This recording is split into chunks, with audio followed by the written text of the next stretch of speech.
These are the two extended Badge Buddy files from Zindee, the horizontal and the vertical extended. There's a couple different components to each file. The first thing I have to do is ungroup all of those pieces. I start by deleting all of the letters from title. I'll add whatever wording I want using my own fonts. The free fonts from DaFont typically aren't for commercial use. That means you can't sell projects you made using those fonts. I get a lot of my fonts from Creative Fabrica, and those fonts do come with a commercial use. If you've never used Creative Fabrica before, I do have a free trial linked in my bio. When using the printed vinyl, I'm going to slice that small rectangle out of that large rectangle. I personally don't like that it goes all the way to the edge of that pink. I make mine just a little bit smaller. Sometimes I'll even make it a square if I'm using the title RN, so it fits perfectly around the letters. It's totally up to you how big you want it.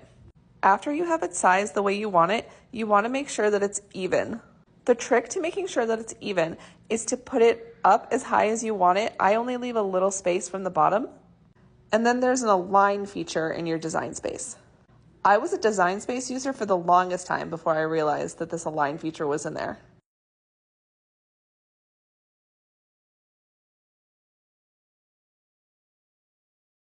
Once you find the align button, you're going to center horizontally. Now you know that piece is dead center. With both of those pink pieces selected, you're going to slice the small one from the big one. Then you're going to delete the pieces that you sliced out. Now you can go in and add your own title and just make sure that it fits in that box. You can delete the black piece before you cut it out. You don't want to cut vinyl using that piece, it won't fit on the blank. Now, if you don't want to use pattern vinyl, you can use that black piece to make your own design out of regular vinyl. One of my most popular Badge Buddies is my leopard print Badge Buddy. I make my vinyl design Badge Buddies the same way. I make the design and then I do a horizontal flip or mirror it before I cut out the vinyl, and I put the vinyl on the backside and glitter over it. I can't remember where I got the specific leopard print, but wherever you get your SVGs from, you can find a leopard print. You can use that black reference piece as a guide to fill in your design. Personally, when I do my leopard spots, I just make them small enough and I hand place all of them on. It's one of those weird things that I find really relaxing, is to hand put on all the leopard spots, either on my acrylic blanks or on my tumblers.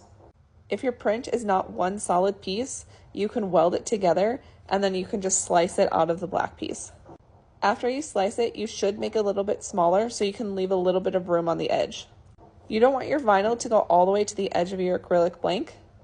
Your UV resin or whatever you use should be able to completely cover the vinyl so it can create a seal.